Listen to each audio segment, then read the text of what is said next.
Ahead lies the Arctic shore, and beyond, the sea.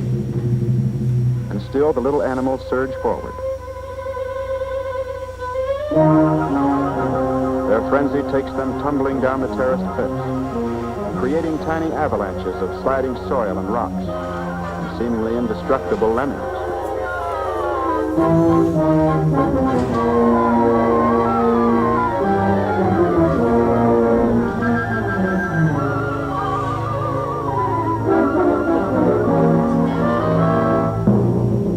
They reach the final precipice. This is the last chance to turn back.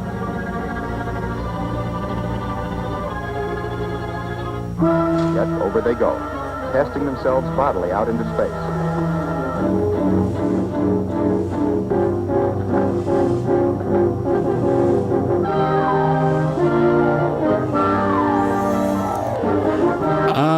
Yes, the incredible story of the Lemmings committing mass suicide, plunging over the cliff. We all know the story. I reference it often talking about lemmings jumping off the cliff, even though, interestingly enough, I know this is complete and total BS.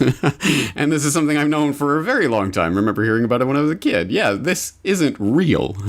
They staged these scenes in order to make it look like the lemmings were committing mass suicide, but they do nothing of the sort. And we don't have to take Snopes' word for it, although this is one of those subjects where perhaps they can actually do a reasonable enough job in getting to the bottom of it. But let's go to the actual source of how we know 100% that this footage was staged and faked. It comes from a CBC investigation back in 1982 on the Fifth Estate called Cruel Camera, all about how animals are used and abused in movies, and they had a specific scene about this white wilderness quote-unquote documentary from the Walt Disney Corporation and how it was a total lie.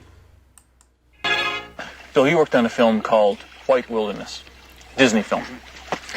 Do you recall a scene involving lemmings in that? Yes. Did you shoot that? Right, no.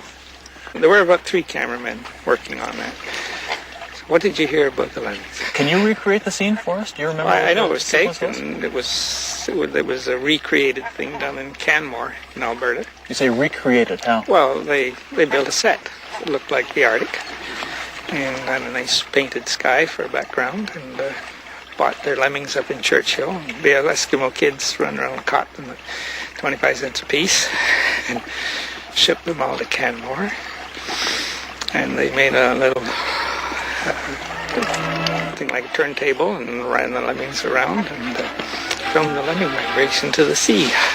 Now the scene showed dozens, hundreds of lemmings. It's the same lemmings over and over again. Falling into a body of water, purportedly the Arctic Ocean. Yeah, that was the Bow River. The Arctic Sea. That was the Bow River.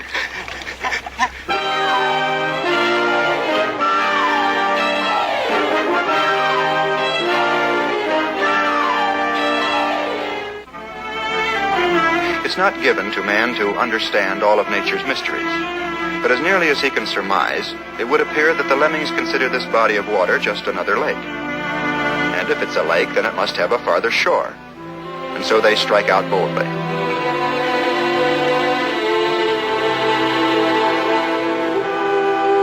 But gradually, strength wanes.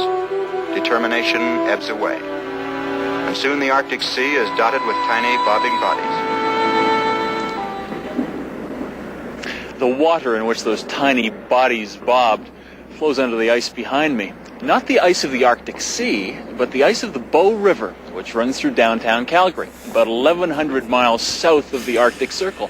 Oh, this story is particularly interesting for an Albertan like myself. So I knew about the staging of this documentary and everything. I had no idea that it was done in Canmore, in the Bow River. And here's Roy Disney, who was heading up the documentary, the Wilderness documentary studio for a while, and they're talking to him. Fascinating documentary here. I think you guys should watch this in its entirety, but you get the idea. This quote-unquote nature documentary purporting to show, and well, it's not for up to us to understand nature's mysteries, but here's one that we can show you, and if you see it on the screen, you better believe it, right? Right? Well, no, wrong, actually. And in fact, this was such a powerful and resonant idea for some reason that it penetrated so deep down into the collective consciousness that we all know the story of the lemmings leaping to their watery fate.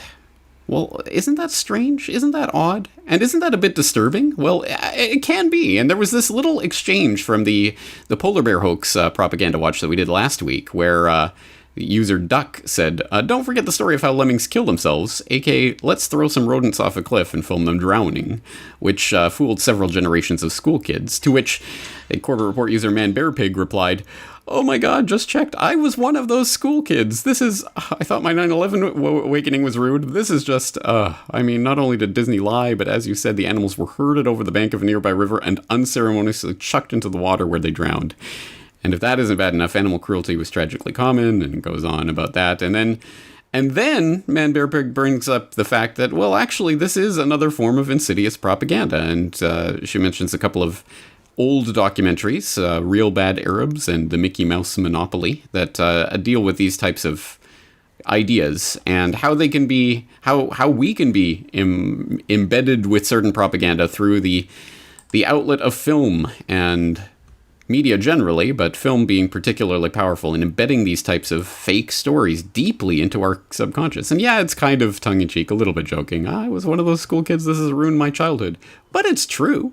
It really is upsetting when we discover something that we believed in for so long really was a lie. And that implies, obviously, not only to a nature documentary about lemmings, which on the whole, when you look at the state and the nature of the deceptions that we've been asked to believe in the last, our entire lives, may not rank up there as one of the most important, but it does tell us something about the way that these operations can work and the way that we can be tricked. Even if it isn't for nefarious purposes necessarily, maybe, the Disney Corporation just wanted to fill the screen with something interesting to look at, and they went out of their way to do it, buying lemmings in Manitoba and shipping them off to Alberta to film them jumping off into the banks of the Bow and calling it the Arctic Ocean. I mean, just the extent that they went to trick the audience is... you almost have to take your hat off. They went to such extremes, but it does speak to something that is extremely important when we look at pop propaganda, and something that I am interested in looking at it closer. So, Man Bear Pig has a couple of examples of things that people should be looking at in the way that film can distort our perception of the world. But of course, this is a topic that I'm very interested in and exploring in Propaganda Watch series. So I'm very interested in your other suggestions or recommendations along these lines. I think there's an even deeper issue, because it's one thing for documentaries to simply stage scenes and tell you they're real. I mean, that's quite obvious propaganda, and when it is exposed, if it is eventually exposed, can be quite jarring. But there's a much more insidious form of propaganda out there that's at work in the quote-unquote fiction that we watch, the sitcoms that we grew up with, or the dramas that embed certain ideas and certain human behaviors into us. We see it on the screen, and then we enact it in our lives, and it becomes a self-fulfilling prophecy. It becomes a chicken and egg. Do I do this because I saw it on TV, or do they put it on their TV screen because people do it in real life? Well, at a certain point, is a hall of mirrors, and you don't necessarily know. So this is something I want to explore more generally in the Propaganda Watch series, is the idea of how media shapes our perceptions in these types of ways, documentaries or fiction. So, of course, I'm interested in your guys' take. Please do leave your comments, and I certainly will be checking them for future installments of this series. That's going to do it for today.